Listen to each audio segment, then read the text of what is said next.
Look at the speaker directly. Put aside distracting thoughts. Listen to the speaker's body language. I heard a fabulous phrase, listen with your eyes. And that's a very important thing. More than 70% of communication is nonverbal. So listen with your eyes. The second one is show that you are listening. Make sure your own body language is open and receptive, and use gestures and occasional nods and facial expressions that let the person know you're listening. Sometimes it's as simple as saying, yeah, I hear you, yes, I understand. So it's giving those small nods or those small words of encouragement to the individual to show that you are listening. Providing feedback is really important. Our personal filters, assumptions, judgments, and beliefs can distort what we hear. As a listener, the role is to understand what is being said. This may require you to reflect and ask questions. Reflect what has been said by paraphrasing. Things like, what I am hearing is, and phrases like, it sounds like you are saying this. And then you can get some feedback and make sure that you're on the right track. Deferring judgment is important. Interrupting is a waste of time. It frustrates the speaker and limits full understanding of the message. Allow the speaker to finish and don't interrupt with counter-arguments. The fifth one is respond appropriately. Active listening is a model for respect and understanding. You are gaining information and perspective. You add nothing by attacking the speaker or otherwise putting him or her down. Be candid, open, and honest in your responses. Assert your opinions respectfully and treat the other person as he or she would want to be treated. Now let's get into a quick DISC refresher. These are two phrases I love about the DISC language. DISC makes communication happen, and DISC gives you an understanding of what makes you tick and what ticks you off.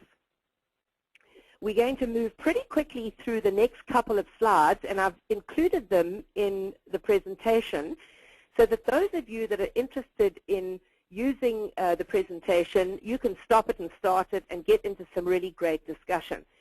What's important about the model of DISC is the external and the internal behavior. It's important to remember that dominance and influence are active or external behaviors, and so the body language will be very evident, very open, and very easy to read. The passive or internalized behaviors, that body language is not as easy to read, and it may be that you're looking for a frown on the face. The person may be sitting back in their chair, but you're not going to see the same active behavior that you're going to see with the dominance and influence. So let's just review each behavior one at a time and see if we are all completely confident about understanding the model of DISC. For each of the high factors or high behaviors, it's important to understand what the intent is. The intent here is to challenge and gain control. And you can see that in the body language. We've got some very simple key words for each of the factors, and they involve the communication style, questions, leadership style, and blind spots. So think about the high D.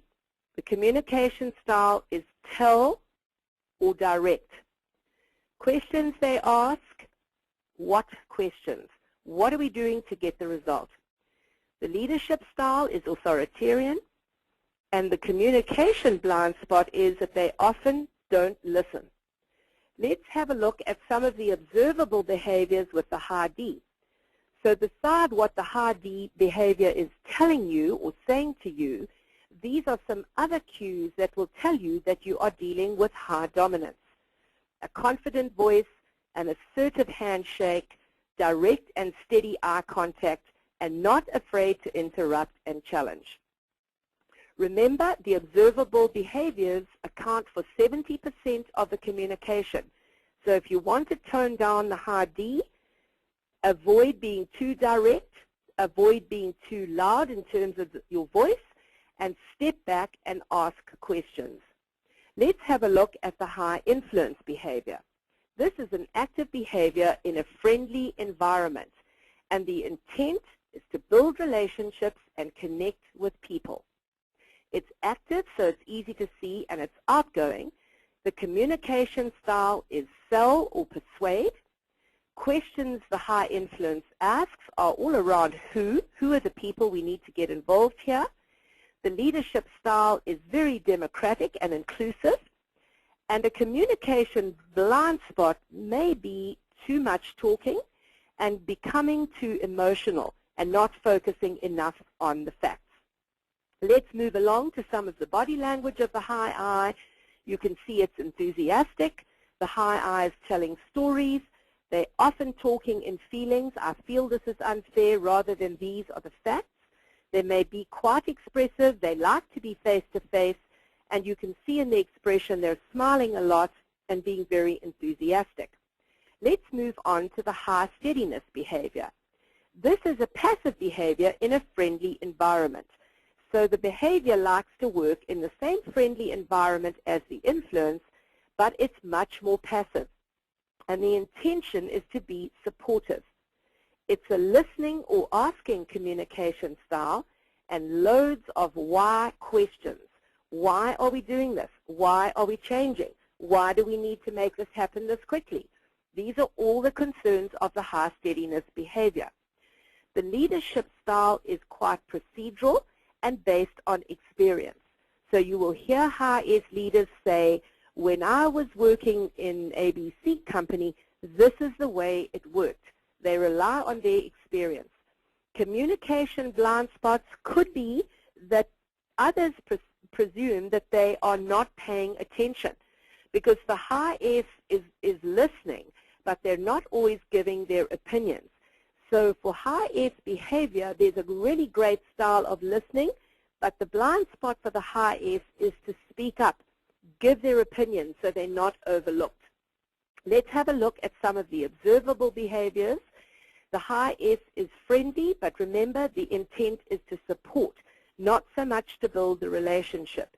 High S is very calm, steady, deliberate. Remember, they may be nodding, but they may not always be agreeing. Moving on to the high compliance behavior, this is the hardest behavior to speed read. It's a passive behavior, and it's a passive behavior in the hostile place. So when the environment becomes hostile, the high C stops, listens, and takes things in. The intention is to calm the environment with facts or information. So the communication style is one of writing or looking for written support and written material. Questions they love to ask are how questions. How are we going to get this done? They're looking for the details and the process. The leadership style is quite analytical and process-driven with a strong focus on knowledge. And the communication blind spot is that sometimes they overwhelm others with too many details. So if a high C is dealing with other high Cs, they can give the information and the detail. But if a high C is dealing with a low C, they need to cut back on the details and really give the main facts and the big picture. Let's have a look at the observable behaviors. The high C handshake is rather loose and not really connecting with you. Their eyes may be downcast, so they're hard to read. They may not show their feelings.